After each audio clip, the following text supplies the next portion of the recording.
video today, and then we will get started on today's mastermind. Thank you everyone for joining us. Grateful for you to be here. And let's go ahead and see if this is going to work right here. Oh, not that one. Videos.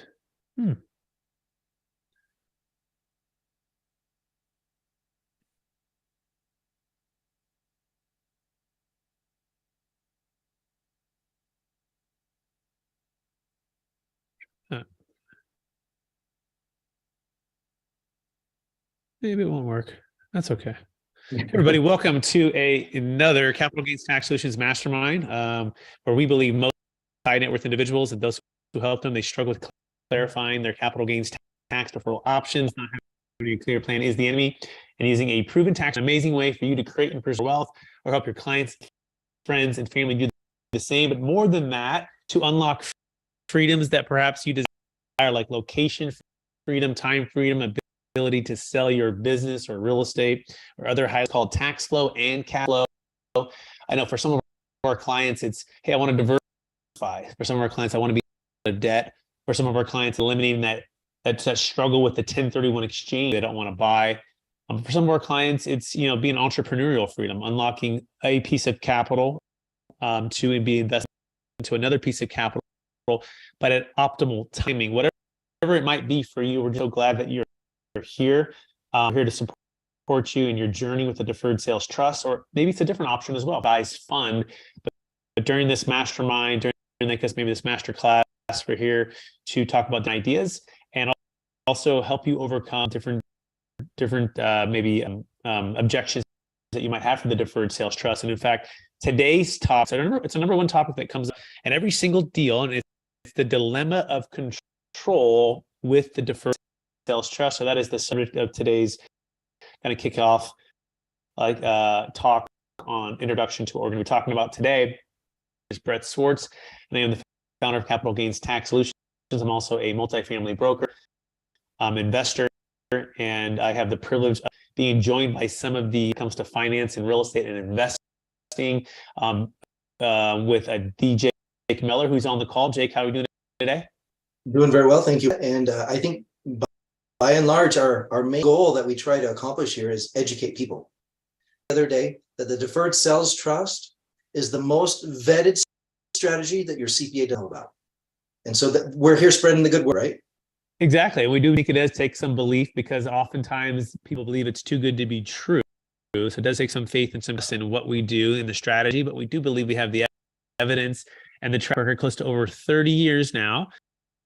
Thousands of closes, over 24 no change IRS audits, private rulings, national law firms, and we're about to change as it pertains to any of the audits. And the investments are investments; those are going to go high and low.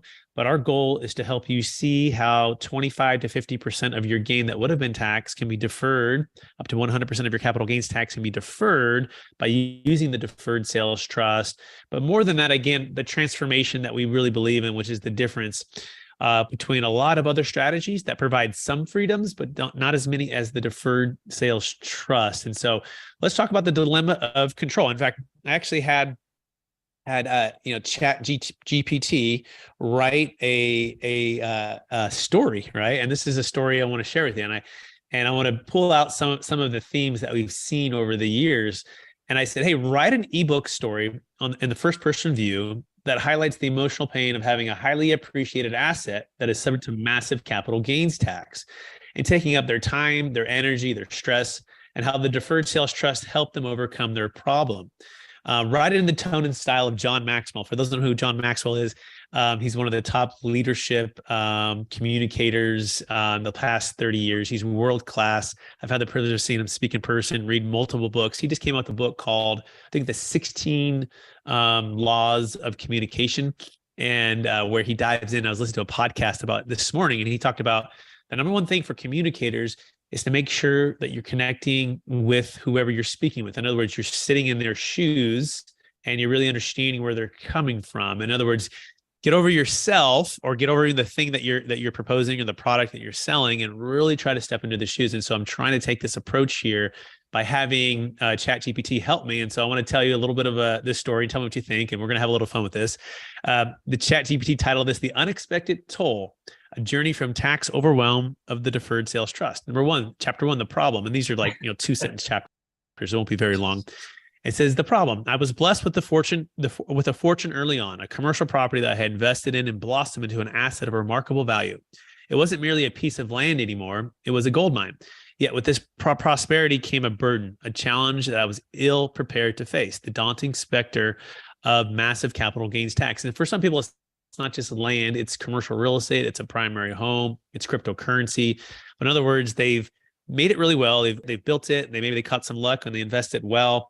And now it's highly appreciated. And now the problem is capital gains tax, right? That's the struggle, which is chapter 2.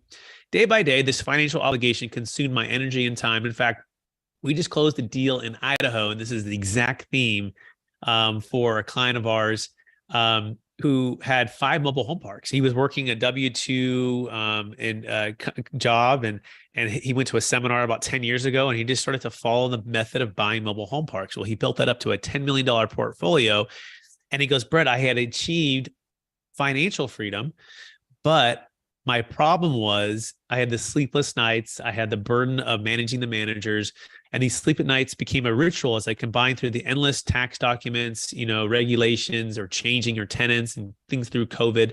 And I was seeking a way out of the predicament. What was the predicament? Well, it wasn't the financial freedom anymore. It was really the time and the energy and the stress freedom. And so he said he even put in his word, it was kind of a heavy burden. So it's ChatGPT also puts the burden was heavy and the stress was beginning to take its toll on my health and relationships. And he says the turning point. I needed a solution, a reprieve from this relentless pressure. That's when I discovered the concept of the deferred sales trust, the DST. I was initially skeptical, yet intrigued. Could this be the answer for my predicament? I took a leap of faith and decided to delve deeper, right? So in other words, he had an open, and I would encourage you, if you're listening to this, to have an open mind and of what's actually possible, right? And he says the discovery is chapter 4. In simple terms, the DST was a method to defer capital gains tax on the sale of my property. By using a DST, I could sell my property, invest the proceeds, and defer the capital gains tax. The prospect was enticing, yet I wondered, was this too good to be true? Chapter 5, the decision. After consultations with tax experts and sleepless nights of introspection, I chose to proceed with the DST. I was nervous and excited, but more than anything, hopeful. The transfer of my asset to the DST felt like lifting a tremendous weight off my shoulders. And this is, I think, the core of who we are and what we believe is just try to take some burden, some stress off of your shoulders if you own the property, the asset, and you're looking for a way to have a new chapter. I'm going to pause here. We're just through a couple chapters. I want to see if Jake Miller has some insights or some thoughts on what was just said.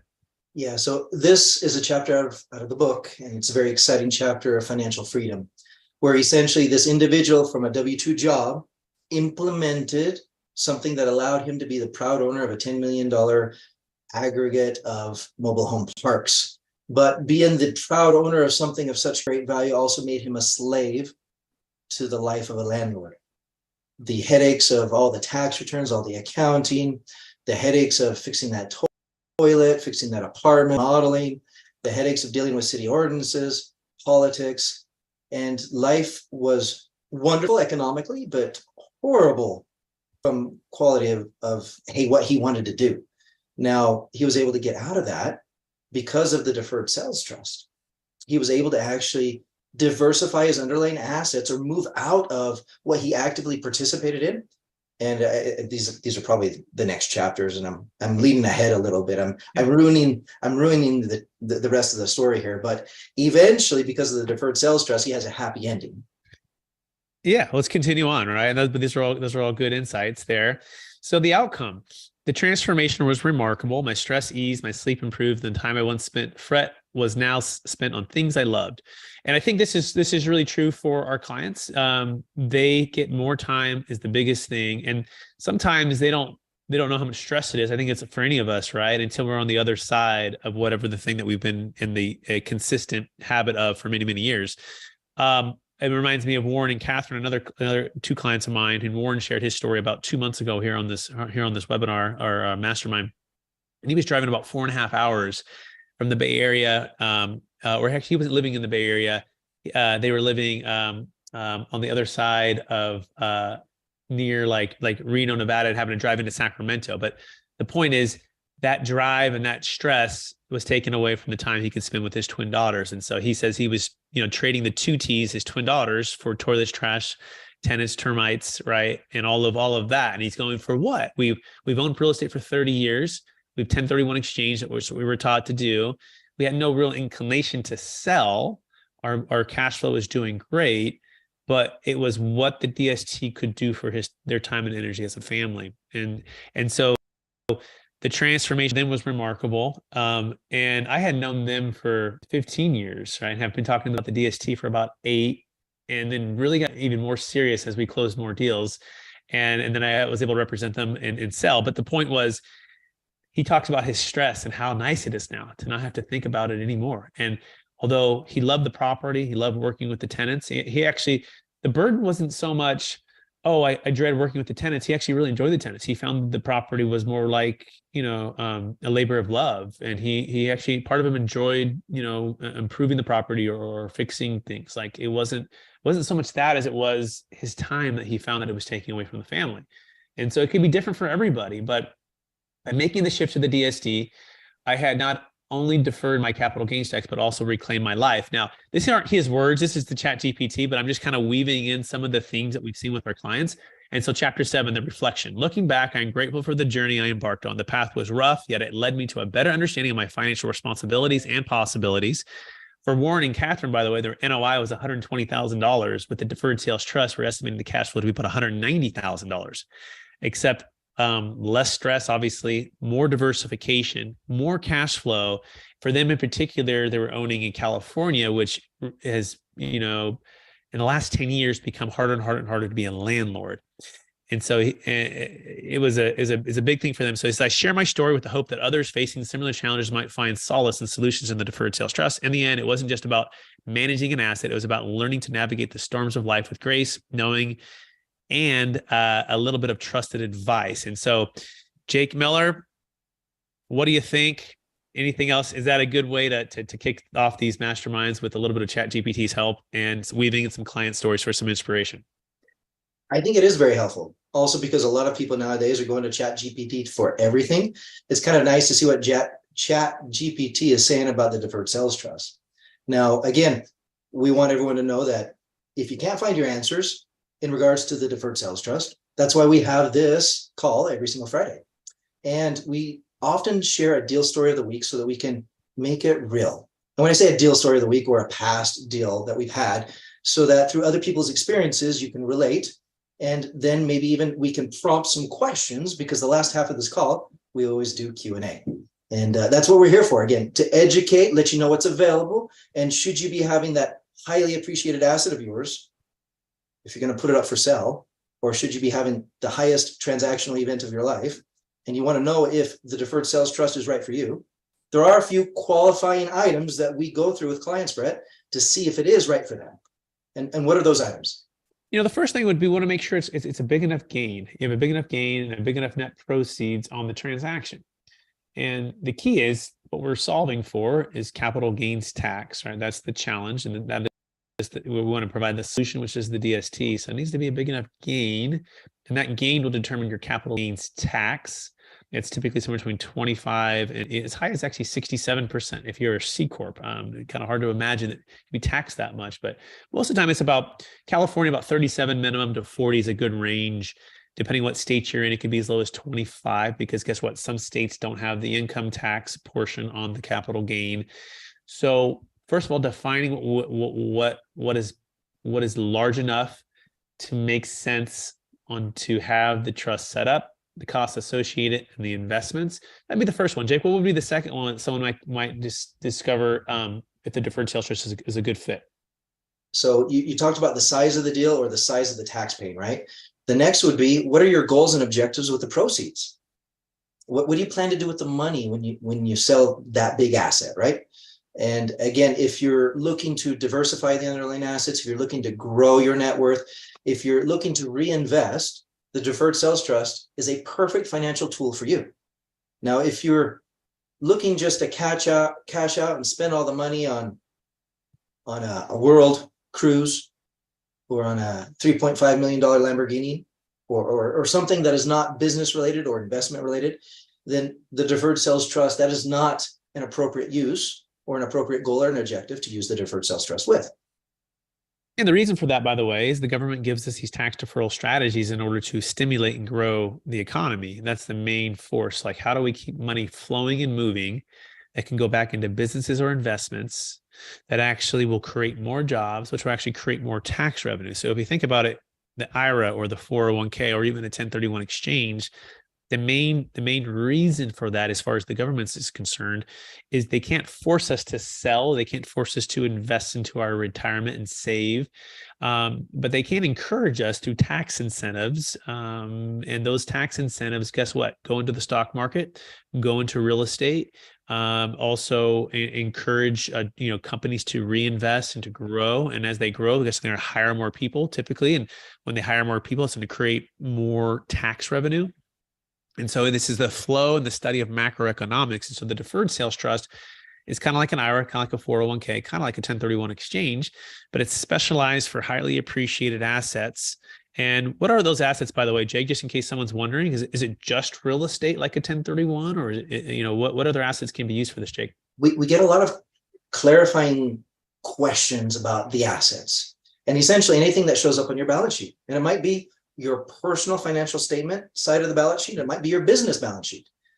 To clarify that, even your personal residence, should the appreciated gain when you go to sell it be significant enough, then absolutely even your personal residence qualifies, which it doesn't for other tax strategies like the 1031 and other things. But for the deferred sales trust, it does qualify, depending, of course, on the use of the proceeds. If you're looking to reinvest, if you're going to sell your home and go buy an investment property, if you're going to sell your home, go invest in stock. So we have a client, Brett, right now that we're discussing that you can go and Google right now if you wish. Big pharmaceutical sell, $10.8 billion. Key executive, vice president of the company, who might just have $100 million or so, a stock option, which is also an asset and that's eligible. So whether it be crypto, a digital asset, whether it be real estate, a physical tangible asset, whether it be your rights or warrants or options to something else, those are also assets. Even certain contracts, Brett, we have a client who is selling their portfolio of property management contracts, and that is eligible for the deferred sales trust as an asset. Very well said. Also artwork collectibles. It could be antique, like, a car. It could be like a jet or a plane. It could be really just about any highly appreciated asset. Just needs to be $1 million net proceeds, $1 million game. And like Jake said, as long as you're not looking to invest all of it into something of personal use. By the way, you might sell a $5 million business and want $1 million to go do whatever you want with. Can you do a partial DST with $4 million? Yes. And have the other $1 million just pay tax? Of course. There's no problem. By the way, can you do a partial 1031 exchange if you find that perfect property? If you're selling a $10 million asset and you find the perfect one for $4 million, but you have an extra $6 million of boot left over? Yes, you can do a partial deferred sales trust there and a partial 1031 exchange. Can you do a partial Delaware 1031? Yes, that's a way to defer tax via the 1031 into like a portfolio of properties. And so we work with Jake to execute those as well. And so the key here is defining what your outcome, where you want to be, and also defining where you're at, the problem, and then finding a team to help you execute. And we want to, part of why we want to talk about this is to help you understand and help you get comfortable with us about how we can help you execute that and how it could fit for you. By the way, Jake, I want to dive back into the dilemma because we actually just got to the first part of the story. Yes. And so remember the dilemma of control. So after that first story, I said, you know what? My assistant was like, what are we going to call today's mastermind? I go, well, I've got a couple of deals and the main thing keeps coming up is control. And so I asked ChatGPT, and by the way, 4.0, and I bought the subscription. I encourage it because it seems like it's a good investment for what the level of expertise or the level of value it brings. So I said, now write a chapter on someone who wants to use the deferred sales trust, but is struggling with giving up too much control. Help them overcome this and feel at ease. And it says, chapter 8, the dilemma of control. It says control. It was a fundamental aspect of my life, something I clung to with a vice grip. And if you're an entrepreneur, like Jake or I, and you're in real estate, you're in business, you're, or you're not, you're just working and you have your investments. Like controls with everybody, and it's with every single deal. So it's not new to you if you're feeling like, am I the only one thinking about this? It's every single deal. It's the number one thing that people have to get comfortable with. So let's continue here. And it was this very need for control that made the prospect of a deferred sales trust daunting. It meant relinquishing ownership of my asset, letting it sail away from the harbor of my command, right? And by that, the way that we would look at this is the unilateral command, right? The unilateral control, what's called constructive receipt, which basically means you could walk into the bank and you have 10 million. You could say, hey, give me the 10 million. It's my money. There's no other additional signature. Versus what's called indirect control, which essentially is you as the lender have the rights and protections to take back if the collateral is not producing, paying you back. For example, if you own a multifamily property and you owe $5 million on that loan at 5%, well, if you're not paying back that loan on time, guess what the bank can do? They can take back control of the asset being the multifamily property, and foreclose on you.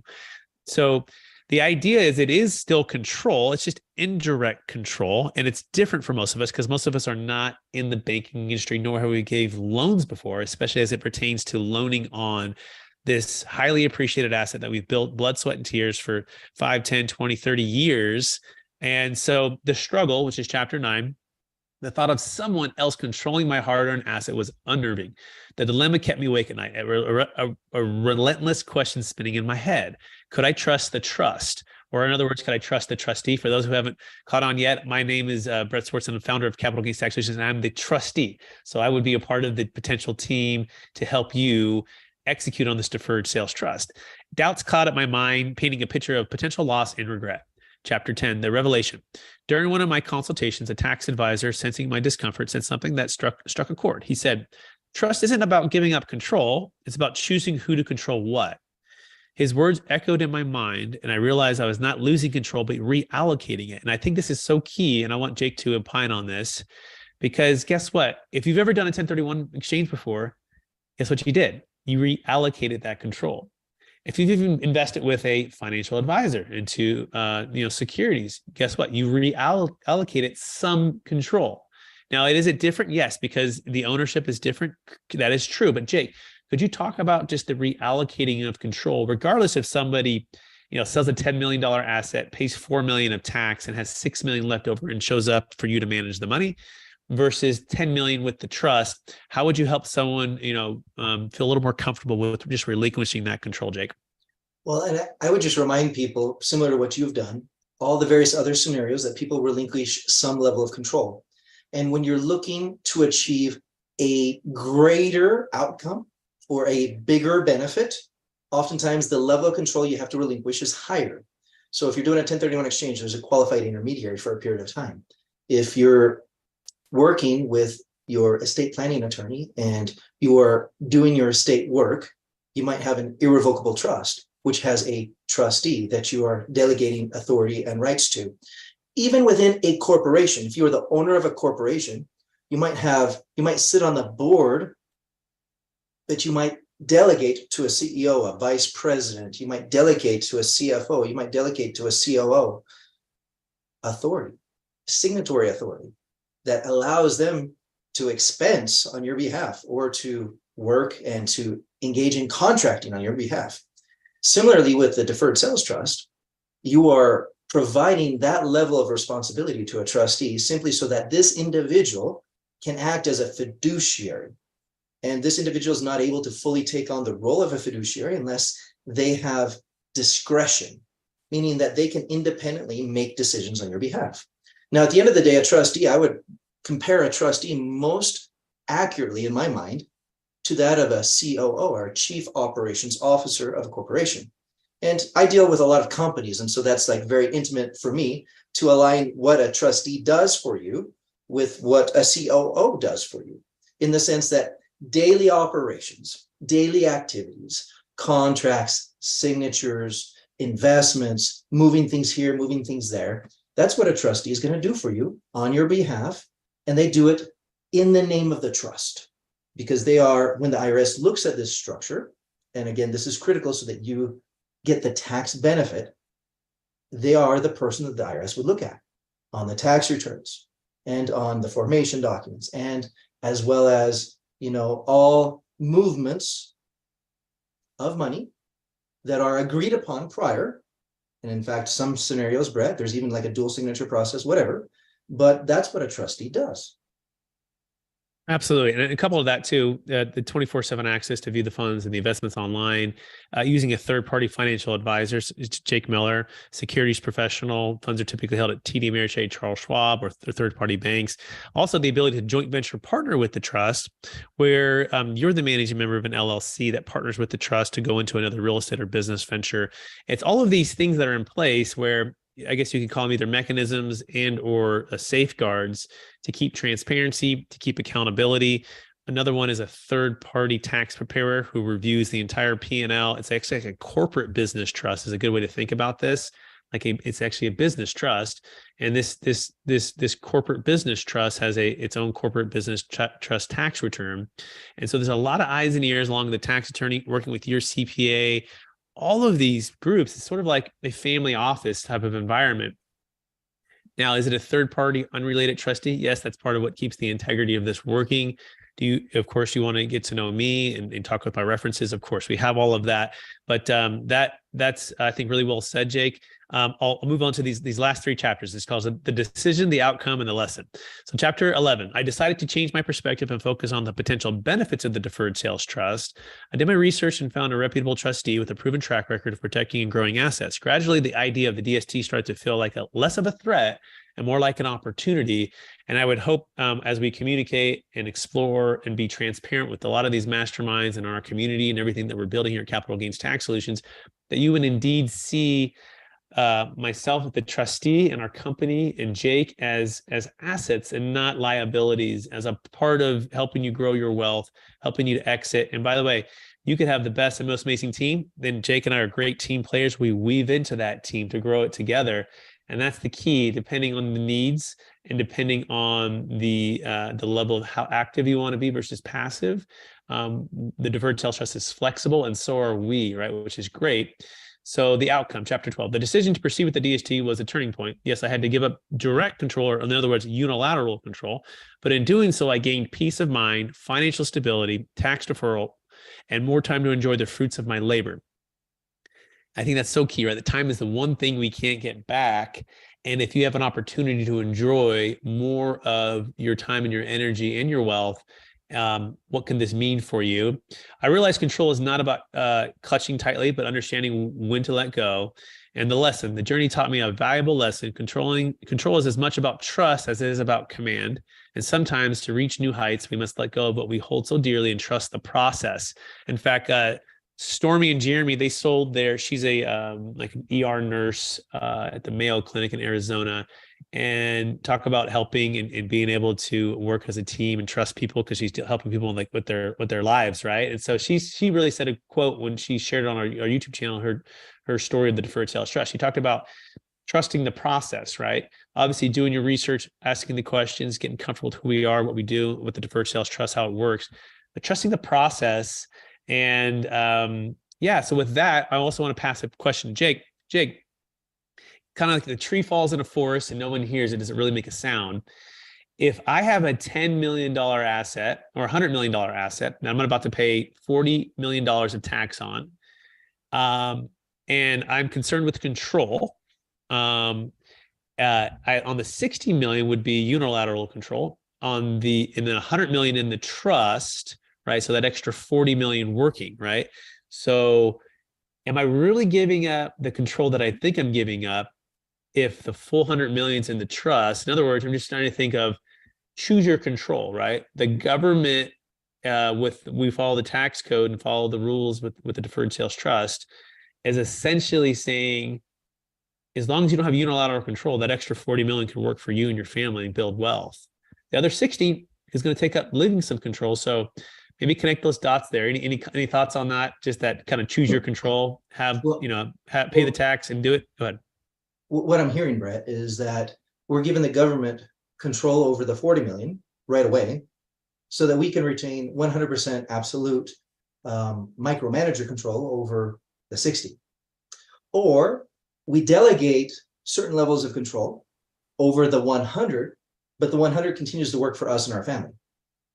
And it's a toss-up. It's like, do I want to DYI? And I think that's the biggest thing here.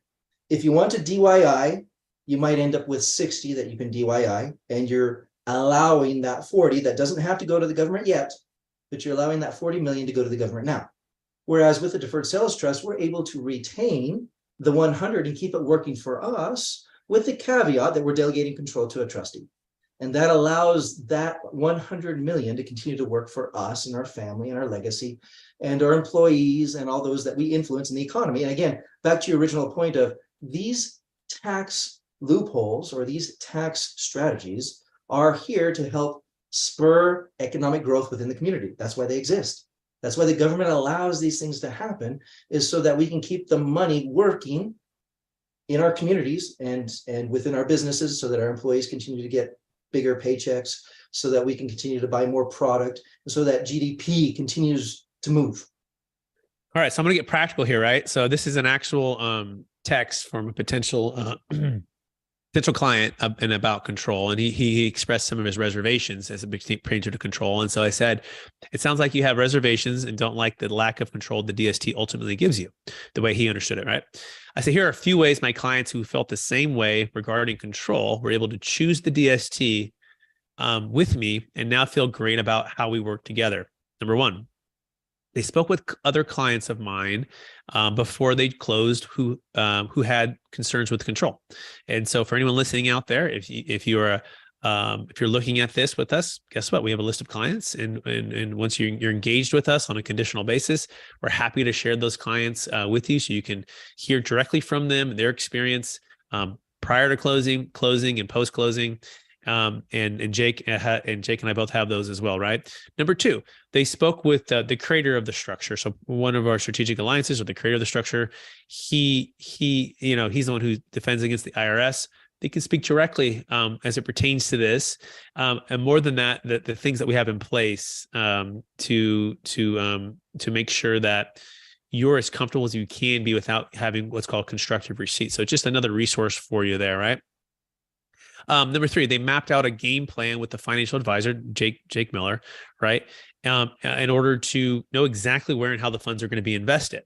I think that's key to understand as well. These funds aren't going into a business account or or not going into a capital gains tax business account or a personal account. They're never commingled. These are single entity trusts that only do business with you, and if you're married, your spouse.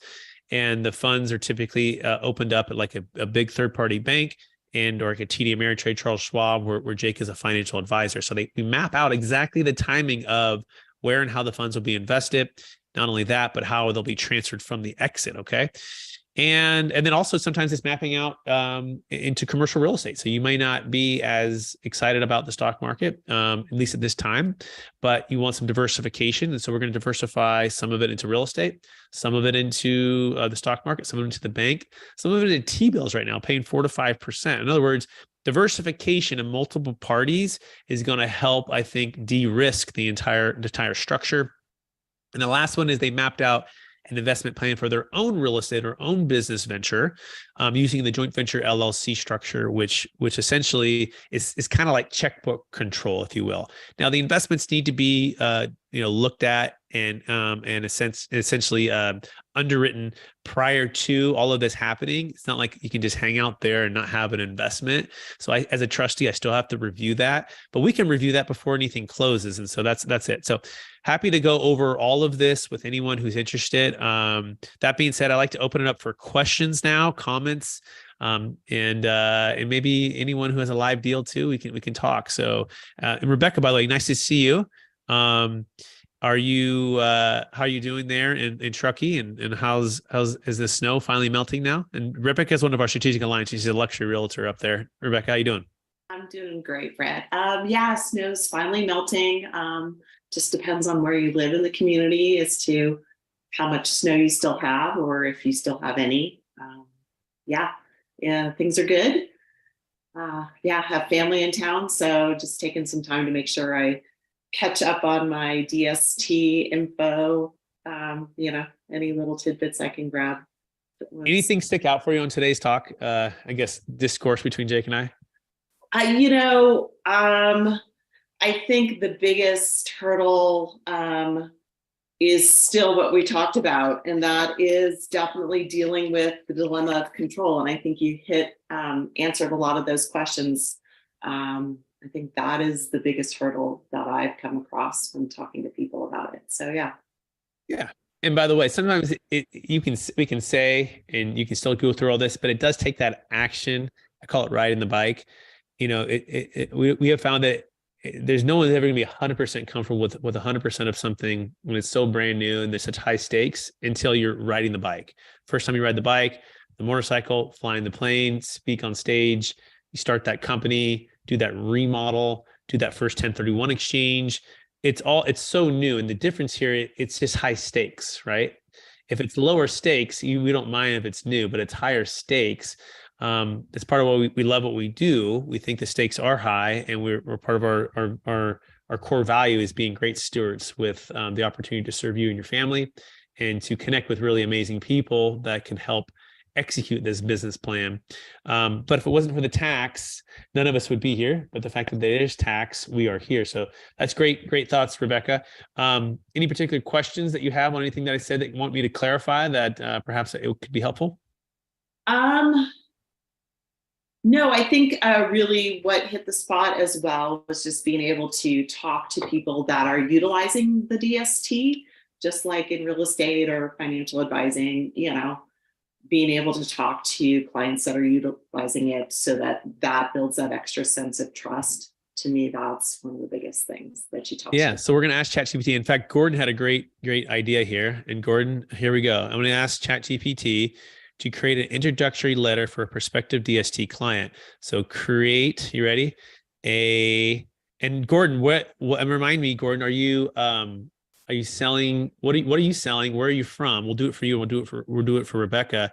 So are you a realtor selling luxury? Are you a business broker? Are you a commercial real estate agent? Like, what are you selling? And I'll make it customized to you. You can you hear me? Yeah. Yeah. Actually, I'm recuperating right now in the process of undergoing chemotherapy for cancer. So I had to bench myself for the last few months, but I'm getting back into it and want to focus on commercial real estate. I think the residential market is just too crazy. We have no inventory, what to speak of. Okay, where are you located, Gordon? In Vermont. Okay, hold on. Here you go. In Vermont. And so is there a particular product that you specialize in for commercial, like industrial, office, multifamily, or? Multifamily and commercial. Working on a deal with cannabis growing opportunity for Okay. sellers. Okay. Yeah, it's about a $2 million deal. So we'll see. Okay, got it. I put client and property are located in Vermont, and property are located in Vermont. Okay, let's see what happens here. So I'm going to say create an introductory letter for a prospective multifamily seller who may want to use a DST. Do you know what their do you know what the gain of the property is if it's selling for 2 million, Gordon? Like what's the basis? Not the final number, but they've owned it for like 25 years or so. I want to put basis is 0.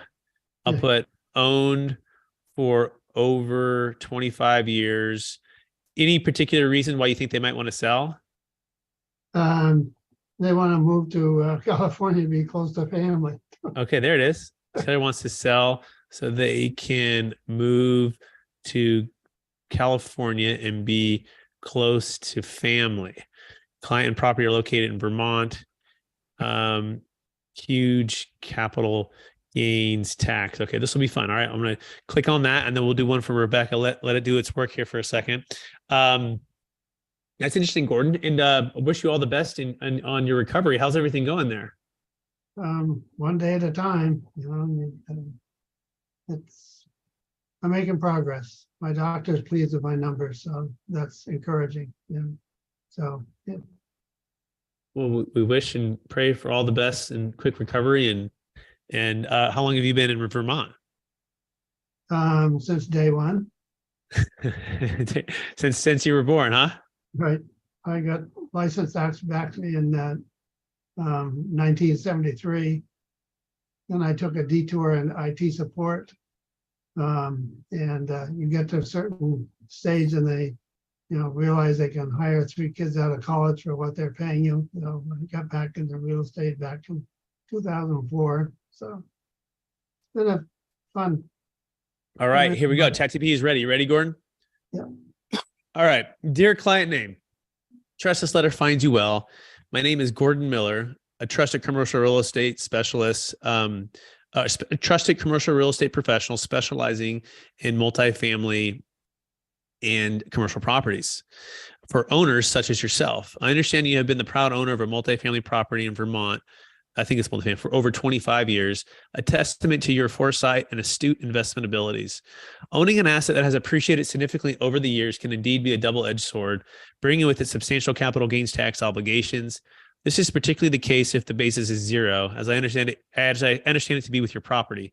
My aim is to offer you a solution that can potentially minimize this financial burden while ensuring you have the resources to transition to your next life stage with ease.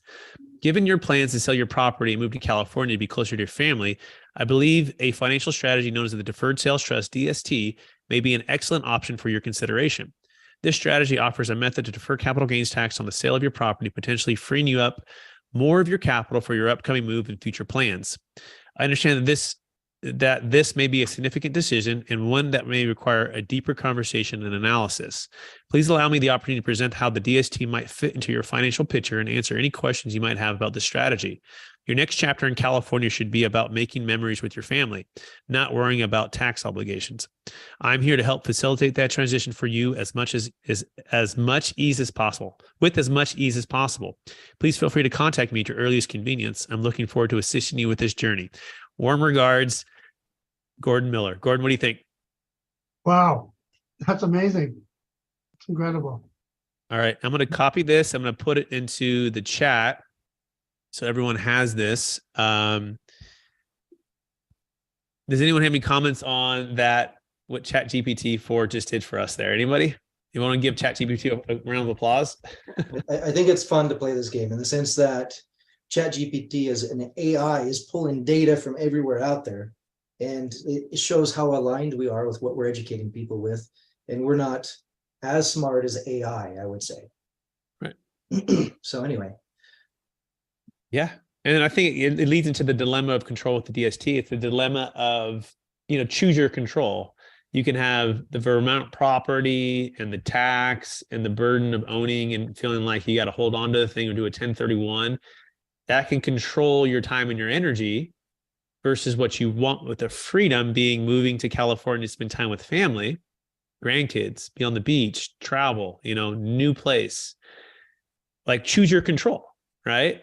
Now, so I hope it would be that the ROI for the deferred sales trust and the control, giving up and having faith and trust that we're going to be great stewards with the trust and with you to build it together would mean that the freedom makes, unlocks the freedom that it's not, to me, it wouldn't be a hard trade, but it could be a hard trade. I don't know. Jake, any thoughts on that? I think at the end of the day, when you want to do something bigger and better, you need to bring a team to the table to help accomplish that. And it's better when the team is not just transactional, meaning that they show up for a job once and then you never see them again. In fact, amongst consumer ratings of professionals, whether that's an accounting professional, financial professional, legal professional, what have you, their biggest complaint is that they pay all this money for a service that they get one time and then those professionals go away. Whereas with this scenario, with the deferred sales trust, we end up in a certain way becoming tied to you throughout the life of the trust. And that is scary in some sense because it's almost like getting married. So you need to analyze who you're going to be working with for a long period of time. But at the same time, it also solves the most common consumer dilemma of, hey, I paid all this money, I got this thing done, and then I never see these people again. And so it is not the answer for everybody, but it is the answer for many who would like to have an ongoing relationship with that financial, accounting, legal, whatever professional, and help guide them ongoing throughout the life of the trust. Excellent. Yeah. And by the way, we're going to put it in the chat there. I had to change a few things from what they said because I didn't put the right prompt in there, but I had to add Gordon Miller's name to it. So it should be in the chat here soon. In fact, my assistant should put it in there. So Rebecca, I'm writing it for you now. So it'll be here in a second. Anyone else have any questions or thoughts? I know we're sort of ad-libbing a little bit here with ChatGPT today. On an actual deal, you have a question, or for a client, we have Rodney, we have TC, we have Jasmine, we have Gordon, we have Caden. So we had a fellow here that was the proud owner of a solar company in Utah. He was only able to be here for the first half of the meeting, but he has some questions and said that he would join next week. Oh, great. Okay, great. We'll look forward to see him when he gets back. That sounds great. Or next week. So but I would love for Jasmine and Caden to say hi to the group. They're contacts of mine that decided to join us for the very first time today. Hi, my name is Jasmine. So good to meet you guys. Sorry, my computer decided to not work this morning, so I'm on my cell phone, but this has all been very interesting. Thank you so much for allowing me to join. Welcome, Jasmine. Yeah, thanks so much. Where are you calling from? I'm calling from Utah. All right. Yeah. Yes. I was just in Salt Lake for the commercial real estate conference, best ever conference about 2 months ago. What part of Utah? I'm in Sandy.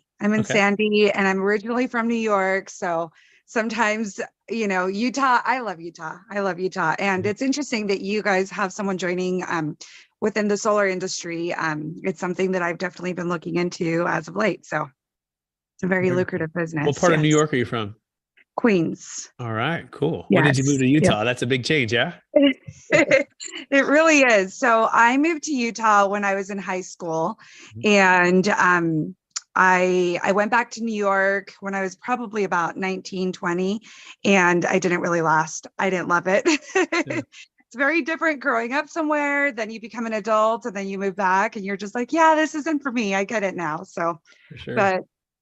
But I mean, it's always going to be a part of my identity. Yes. Yeah, absolutely. That's great. Yeah. My wife and I spent a little bit of time in New York and Manhattan, like no kids last October.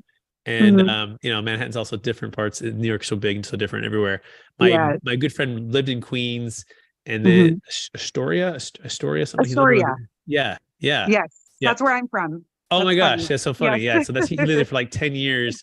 And then he worked for the NFL. He was from California. And so after high school, he just, after graduating college, he flew out there and he's never left. And, it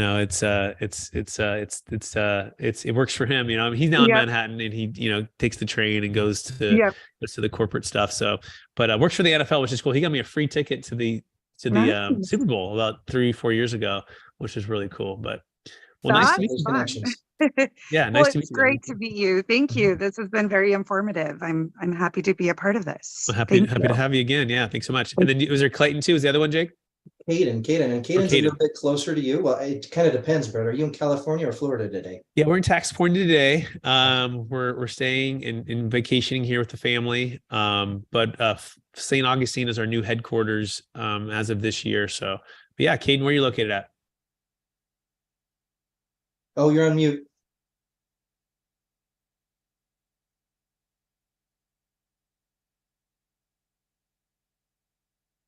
Still on mute. Maybe he can hear us. Maybe he's not there. That's okay. Don't know if you can give him the invite to unmute. Yeah, I can. Let me click on that. Caden to unmute. Ask to unmute. And in the meantime, I'm going to read. You guys ready for Rebecca? Rebecca, you ready? Rebecca, you still on here, Rebecca? I don't know if she's. I'm still here. All right, here we go.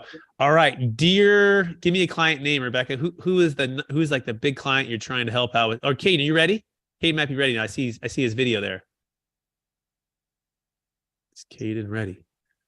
Caden? No.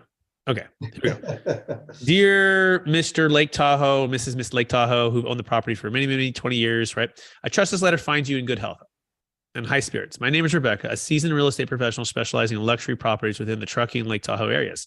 I understand you own a remarkable property in Lake Tahoe, a testament to your discerning taste and investment acumen. Now, Rebecca would know as a real estate professional, you put the actual address, right? And you might even say, I've driven by it, 150 times or whatever, right? And they just Right. love something that's unique about the location. So ChatGPT doesn't know this, but had I given them the address and told them to do that, it could do that, right? But so little ad lib there. Navigating the sale of a high value asset like a $30 million property. I told ChatGPT it's worth 30 million, brings a unique set of challenges. One of the most significant being the prospect of substantial capital gains tax. As your property has undoubtedly appreciated over the years, it is likely that the impending tax obligation may be considerable. Considering your current circumstances and plans for the future, I believe that a financial strategy known as the Deferred Sales Trust could be an extremely valuable tool for you. A DST can offer a way to defer capital gains tax on the sale of your property, allowing you to unlock more of your capital for your next endeavors. Understand that the concept of a DST and its potential implications may warrant a detailed conversation. I would like to offer my expertise and time to answer your questions, your queries, and provide a comprehensive understanding of how a DST might be beneficial in your scenario. Selling your Lake Tahoe property should be about celebrating a successful chapter in your life, not getting overwhelmed by financial complexities. My primary goal is to help you ensure your real estate journey is as seamless and rewarding as possible. Please feel free to contact me at your earliest convenience to discuss this further. I'm eager to assist you in this transition and make your experience a positive one. Best regards, Rebecca, and then your contact information. Wow. That's pretty amazing. Sounds fancy, doesn't it? It does sound fancy and very to the point without being too salesy, I guess, right? I don't know. Sounds like me. I like it. Well, my assistant will be putting it into the chat, so you can copy and paste that, and whoever's on here can copy and paste that and adapt it for your particular use. Courtesy of ChatGPT. So that's part of the little bonus you get by being live here with us. And if you're not live, contact us. Reach out to us. Let us know. We're happy to share the script with you. Okay. If we can have one more person say hello. This is Yes. possibly a new team member. Her name is Maria Ledesma. Hi, I'm Maria. Nice to meet you guys. Likewise, Maria. Where are you calling from? I'm in Park City, Utah. All right. Very cool. Very cool. Are you originally from there? Where are you from? Yeah, I am from here in Park City. This is where I grew up. Cool. How did you get connected with Jake? Through my boss, my current one, Okay. Travis. Yeah. Awesome. Well, great. Oh, very cool. Very cool. Yeah. So driving around Salt Lake and just all the mountains. I had been there like 10 years ago, but I didn't really realize just how amazing and beautiful all the mountains are. So Park City is that's like one of the top snowboarding ski places, right? Like up there. Yes, it's the largest ski resort in the U.S. Yeah. Okay. Even bigger than I thought. Wow. That's very, very cool. And then what's your role with Jake, and what are you most looking forward to? So looking to be executive assistant. Awesome. Awesome. That's really cool. And did you snowboard or ski or both or? Craziness. I don't. I am scared of heights. I know. I can see the resort from my house. I mean, it's beautiful. Okay. Love it. But I am scared of like the gondola, chairlifts, Okay. just like feet dangling. That's legit. I get that. It's kind of like when I grew up in California, they always assumed that I surfed. They're like, "Oh, you're a surfer." I'm like, Yeah. like 2.5 hours from the beach. I mean, I guess in your scenario, you don't have as much of an excuse because you can actually, in this scenario, see the beach, but you can see the chairlifts. But Yeah. okay, that's cool. Then you just you can watch all the people, right? And all the I mean, craziness. I enjoy the snow. It's beautiful. I have a son. My son's 11, so he does take ski lessons. So I drop him off. He goes, has a blast. Just pick him up after. That's great, right? Because that might be scary seeing him going up on the ski lift, right? You're like, oh my gosh. I think if I went and I'm freaking out, then he'll freak out, and then we're both freaking out. So Right. So make sure to, just stay calm, Mom, right? Yeah, that makes sense. Well, very cool. Nice to meet you, Mira, and welcome to the mastermind, and glad to have you here. So Caden, is Caden back? Is he the chat? Caden wasn't able to get his sound to turn on, but he said that he'd join again in the future. He's an enrolled agent. He does tax returns, and he's also a financial advisor. So he wears both hats, and he's there in Florida. Okay, awesome. We'll see him hopefully next week. And does anyone else have any questions before we wrap it up? We're almost at the top of the hour. I think we've had a great meeting today, Brett. I think so too. I think that was fun. By the way, for a show of hands, should I put one in the chat? Should we do the Chat GPT again with potential questions and objections and kind of talk through them? I think it kind of gave us a pretty good framework. But what is it? If everyone says yes, put a 1 in the chat.